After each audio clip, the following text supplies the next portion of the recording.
जहां जन्म मृत्यु का चक्र खत्म हो जाता है,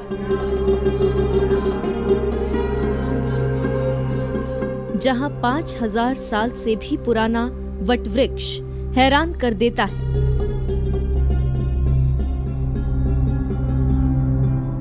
वो भूमि जो श्रीमद् भागवत की जन्मदाता है।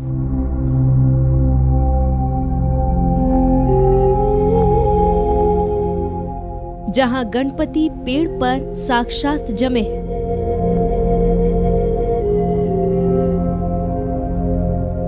जहां राजा परीक्षित ऋषि शुकदेव के निशान हजारों साल से मौजूद हैं।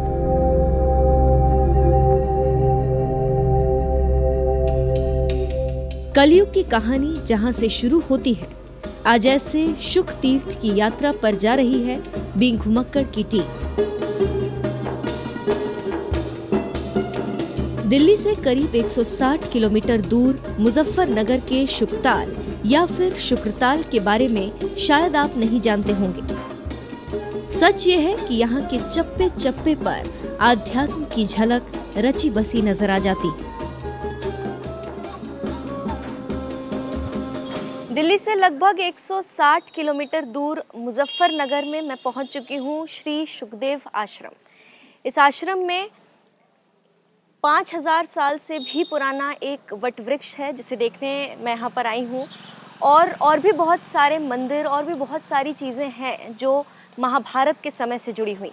तो आज मैं आपको दिखाऊंगी वो वटवृक्ष और वो मंदिर जिसका संबंध महाभारत काल से। तो चलिए मेरे साथ।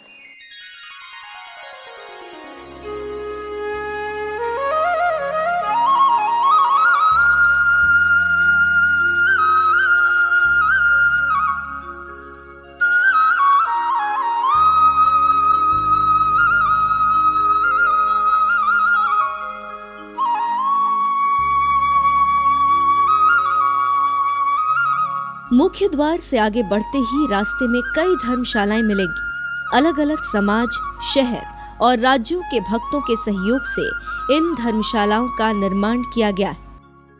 इन्हीं धर्मशालाओं में दूर दूर से आए भक्तगण रुका करते हैं। यहीं से वो शुक्रताल में स्नान करने जाते हैं और महाभारत कालीन वटवृक्ष के दर्शन को पहुंचते हैं।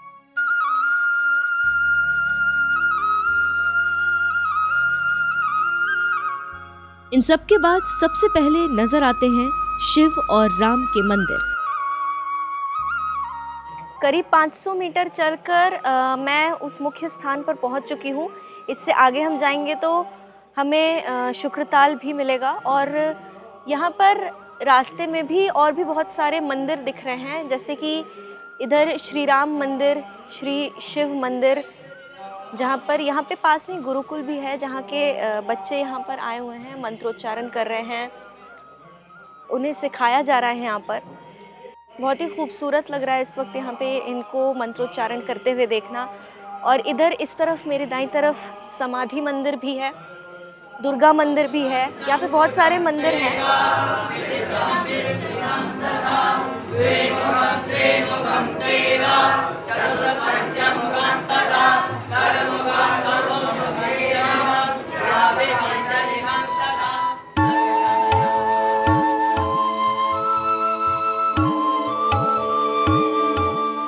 यहाँ पर बने हर मंदिर की अलग महत्ता, अलग कहानी। यहीं से नीचे जाने पर शुक्रताल मिलता है, जहाँ गंगा जल लोगों को पवित्र करने की शक्ति रखता है।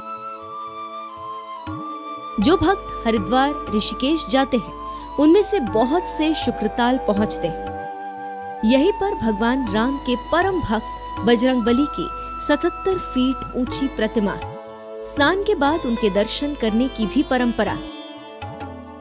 यहाँ कुछ बिन बुलाए मेहमान कभी भी आ धमकते हैं। जी हाँ, बजरंगबली की वानर सेना कभी भी आपके प्रसाद और पूजा सामग्री पर हमला कर सकती है, इसलिए यहाँ हमेशा वानर दल से सावधान रहें।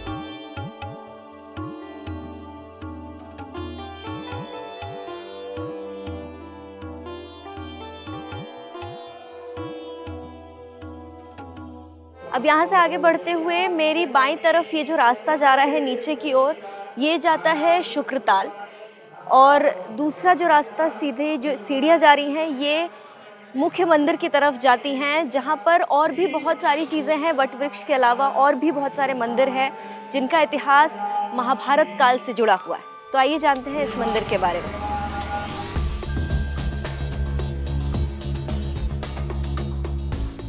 वट वृक्ष दूर से नजर आ जाता है, फिर भी वट वृक्ष की जड़ों तक यहाँ से कुछ ही कदम चलकर पहुंचा जा सकता है। नजदीक जाकर दिखता है वट वृक्ष कितना विशाल, कितना शाखाओं वाला है। उसकी जड़ें कितनी दूर दूर तक फैली हुई हैं। एक बार के लिए यकीन ही नहीं होता कि कोई वृक्ष द्वापर युग से कलयुग तक जीवित है। कहा तो ऐसा भी जाता है कि श्रीमद् भागवत के गवाह रहे इस वृक्ष में कभी पतझड़ आता ही नहीं। यही वो वट वृक्ष है जिसका इतिहास महाभारत काल से जुड़ा हुआ है।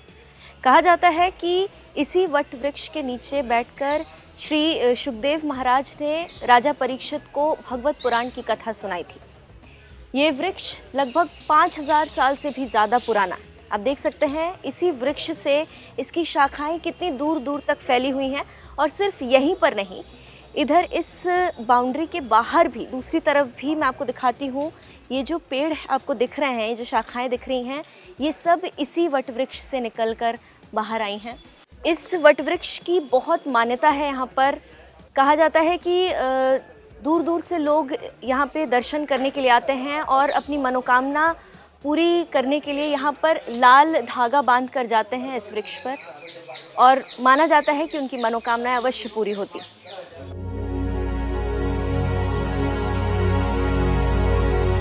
मनोकामना पूर्ण करने, जीवन मरण से छुटकारा पाने और तक्षक नाग से मृत्यु का भय दूर करने को ही राजा परीक्षित श्री शुकदेव जी की शरण में गए। उन्होंने राजा परीक्षित को श्रीमद् भागवत पहली बार इसी वट वृक्ष के नीचे सुनाई। 6 दिन तक भागवत चला और राजा जीवन मृत्यु के मुंह से दूर हो गए। 7वें दिन राजा परीक्षित ने श्री शुकदेव जी की मदद और अष्टांग योग के जरिए अपने प्राण त्याग दिए और मोक्ष को प्राप्त हुए। सिर्फ उनका शरीर यहाँ पर था। इसी बीच तक्षक नाग आया और राजा की निर्जीव देह को डस लिया। इस तरह श्रृंगी ऋषि का दिया श्राप और शुकदेव जी का तप दोनों का मान रह गया। कहा जाता है तभी से इस प्राचीन मंदिर के अंदर राजा परीक्षित शुकदेव मुनि के चरण चिन्ह रखे गए। साथ ही एक खास लिपि में संदेश भी लिखा गया। ये है यहाँ का प्राचीन मंदिर जहाँ पर श्री शुकदेव महाराज और राजा परीक्षित के पद चिन्ह रखे हुए हैं। यहाँ पे इनकी पूजा होती है। ये प्राचीनतम मंदिर है यहाँ का। और इस मंदिर के बाद ही कालांतर में ये मंदिर बनाया गया जहाँ पर शुकदेव महाराज और राजा परीक्षित की मूर्तियाँ स्थापित की गई। यहाँ पर उसी कथा को मूर्तियों के रूप में दर्शाया गया है। यहाँ पर आप देख सकते हैं बाईं तरफ श्री शुकदेव महाराज जी हैं और दाईं तरफ राजा परीक्षित बैठे हुए हैं, और उनके सामने ऋषि मुनि बैठे हैं। और यहाँ पर महाराज राजा परीक्षित को कथा सुनाते हुए दिखाए गए। पहले समय में या तो चरण चिन्ह होते थे प्रभु जी, या फिर खड़ा होती थी। मूर्तियाँ तो बाद में आई है।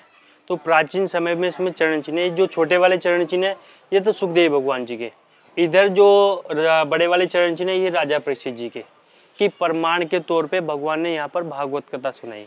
क्योंकि जो होता है मनुष्य जो होता है उसकी इस तरह की इच्छा रहती है कि कुछ ना कुछ पूछना रहता है। सब मनुष्य एक से नहीं होते, वो पूछता है कि यहाँ क्यों हुआ, क्या हुआ, कैसे हुआ। तो इसलिए प्रमाण के तौर पे इसमें चरण चिन्ह है कि भगवान जहाँ भी जाते हैं वहाँ पर अपने चरण चिन्ह छोड़ के जाते हैं।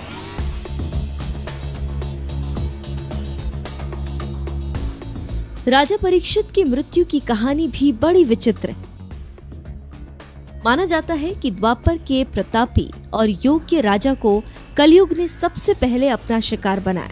दरअसल राजा ने इंसानी रूप में आए कलयुग को खुद धन दौलत और सोने में रहने की आज्ञा दी थी, जिसके चलते कलयुग सबसे पहले राजा के मस्तक पर ही सवार हो गया।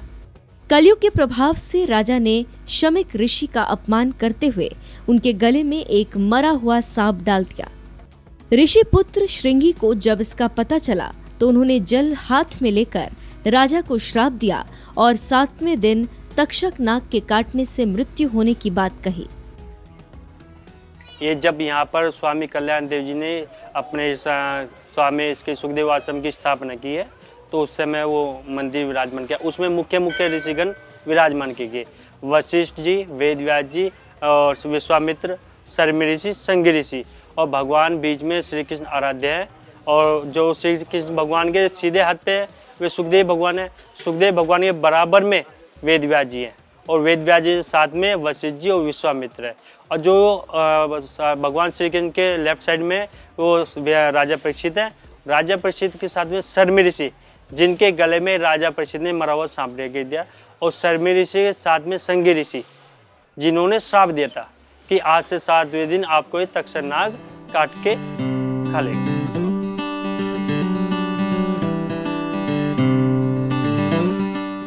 शुकदेव जी ने जो भागवत राजा परीक्षित को इस वटवृक्ष के नीचे सुनाई, उसकी भी पौराणिक कथा अद्भुत है। उस पौराणिक कथा को सत्य बतलाता एक सबूत पेड़ की डाल में भगवान गणेश के रूप में विद्यमान है। गणेश जी का इस पूरी कथा से क्या संबंध है, ये बात खुद पंडित अमित शर्मा जी ने बिन घुमक्कड़ को समझाई। जो भागवत लिखी है वो गणेश जी महाराज ने लिखी है। वेद व्यास जी के द्वारा केवल श्लोक का अर्थ समझाया। जो श्लोक ब्रह्मा जी ने नारद जी को दिए, ब्रह्मा जी ने 4 श्लोक की भागवत नारद जी को सुनाई, और वही 4 श्लोक की भागवत नारद जी ने वेद व्यास जी को। तो 4 श्लोक की जो भागवत है उसमें जो मनुष्य है वो समझ नहीं पाएगा, तो उन्हीं 4 श्लोक के वेद व्यास जी ने 18,000 श्लोक बना दिए। तो पूरी भागवत में 18,000 श्लोक है। तो वेद व्यास जी सोचते हैं कि भाई मैं बुजुर्ग हो गया, अगर मैं भागवत लिखूंगा तो आधा कलयुग निकल जाएगा, तो ऐसे कौन से देव है जो भागवत को जल्दी जल्दी पूरा कर दे। तो गणेश जी महाराज का आह्वान किया तो गणेश जी महाराज प्रकट हो गए, क्योंकि गणेश जी महाराज का हाथ जो होता है बहुत तेज चलता है। तो गणेश जी महाराज ने भी शर्त रखी, प्रभु अगर आप बीच में कहीं भी रुक जाओगे तो अपनी मैं जो कलम है ये यहीं छोड़ के चला जाऊंगा। तो वेद व्यास ने कहा मैं आपकी ये शर्त भी मानता हूँ। तो वेद व्यास जी श्लोक बोलते थे, फिर अर्थ समझाते तो भागवत पूरी होगी। भागवत लिखी गणेश जी ने, और सबसे पहले पूजा भी गणेश जी की होती है, तो इसलिए भगवान पेड़ में से अपना आप ही प्रकट हो गए।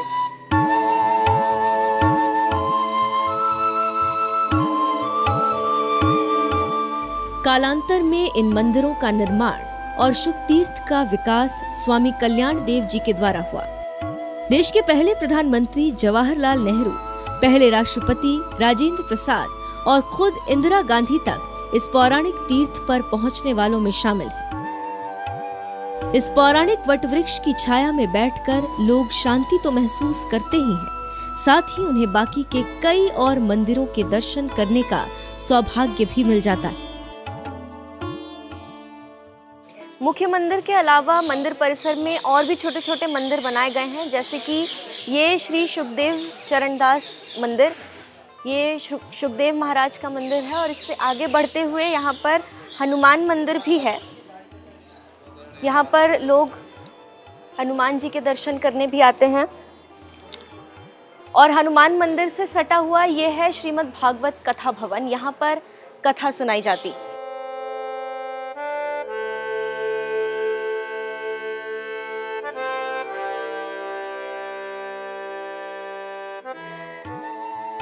अगर आप भी शुक्र तीर्थ या कहीं शुक तीर्थ जाना चाहते हैं तो यहाँ बड़ी आसानी से पहुंचा जा सकता है। दिल्ली से सिर्फ 2 से 3 घंटे के सफर पर बाय रोड यहाँ जाया जा सकता है। मुजफ्फरनगर ट्रेन नेटवर्क से भी भली भांति जुड़ा हुआ है।